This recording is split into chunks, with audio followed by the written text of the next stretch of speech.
जनता बोलती है sir F equal to M A is a Newton second. सबसे पहले ये लिख ले F equal to M A. जनता ये बोलती है sir F equal to M A is a Newton second लो, तो भैया इसको लिख के तुरंत काट देना, ये सेकेंड लो नहीं होता है। अब ध्यान से देखना,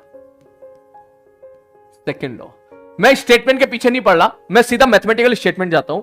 इन्होंने ऐसा बोला न्यूटन सेकेंड लॉ के हिसाब से, sir rate of change of momentum जो होता है वो होता है नेट एक्सटर्नल फोर्स। पूरा डेफिनेशन याद रखो, नेट एक्सटर्नल फोर्स, इंटरनल नहीं, एक्सटर्नल फोर्स। यहां से तेरी न्यूटन की जो तेरी एनएलएम की जर्नी यहां से तेरी स्टार्ट होती है।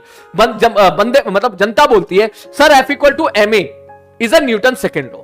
सबसे पहले ये लिख ले F equal to M A. जनता ये बोलती है sir F equal to M A is a Newton second law, तो भैया इसको लिख के तुरंत काट देना, ये सेकेंड लॉ नहीं होता है। सेकेंड लॉ बेसिकली होता है net external force acting body is equal to the rate of change of momentum of that body, ये बेसिकली होता है। तो मैं अगर तुमसे बोलूं सर मोमेंटम है क्या, तुम बोलोगे सर मोमेंटम है सर मास इंटू वेलोसिटी। मैंने कहा इसको अगर तू यहां रखेगा तो देख तू ऐसे लिखेगा मास इंटू वेलोसिटी बटे dt। और इसके बाद अगर तू फेस करे कि सर यहां पर u इंटू वी अगर मेथड लगाऊं तो आप लिखोगे पहला फंक्शन इंटू डिफरेंशिएशन ऑफ दूसरा फंक्शन प्लस दूसरा फंक्शन इंटू डिफरेंशिएशन ऑफ पहला फंक्शन। ये है basically net external force, complete definition ये है।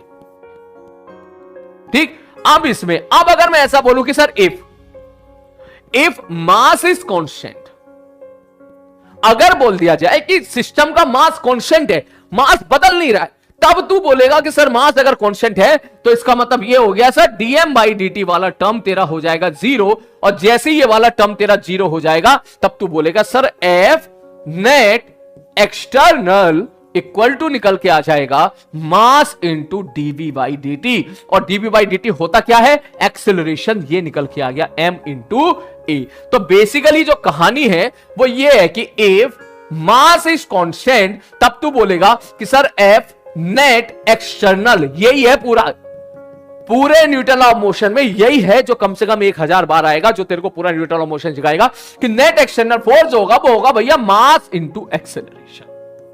खत्म कहानी, बात समझ में आ रही है। तू बोलेगा सर मास तो हमेशा ही कांस्टेंट रहेगा, मैंने कहा ऐसा थोड़ी ना हमेशा कांस्टेंट रहे। सर एग्जांपल बताओ, मैंने कहा देख एग्जांपल देख, मैं बोलूं भाई साहब ये ट्रॉली है, ये ट्रॉली आगे जा रही है, तूने आगे फोर्स लगा दिया F, ठीक है, ट्रॉली का मास है मैंने जी ठीक है।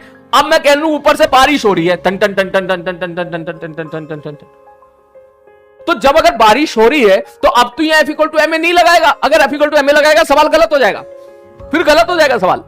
क्यों? क्योंकि ट्रॉली का मास है, लगातार बारिश हो रही है, तो बारिश हो रही है, पानी आ रहा है, मास इकट्ठा हो रहा है, इसका मतलब मास चेंज हो रहा है। तो आप यहां पर F equal to M A नहीं लगा सकते। बात समझो मेरी बात को, बहुत ही बढ़िया। एक बंदे ने एग्जांपल दिया रॉकेट प्रोपल्शन, बिल्कुल सही बात है। कोई बोले कि सर रॉकेट प्रोपल्शन, ठीक, रॉकेट प्रोपल्शन में क्या मैं F equal to M A लगा सकता हूं? बोले भैया बिल्कुल कतई मत लगाइए, गलत हो जाएगा। क्यों? अरे सर रॉकेट में क्या होता है कि धुआं निकल रहा होता है नीचे से। तुमने जेट देखा होगा भाई साहब, यहां से मिसाइल छोड़ दी, जब मिसाइल छोड़ी तो उसके अंदर ईंधन था, फ्यूल था, केरोसिन था, वो बर्न हुआ।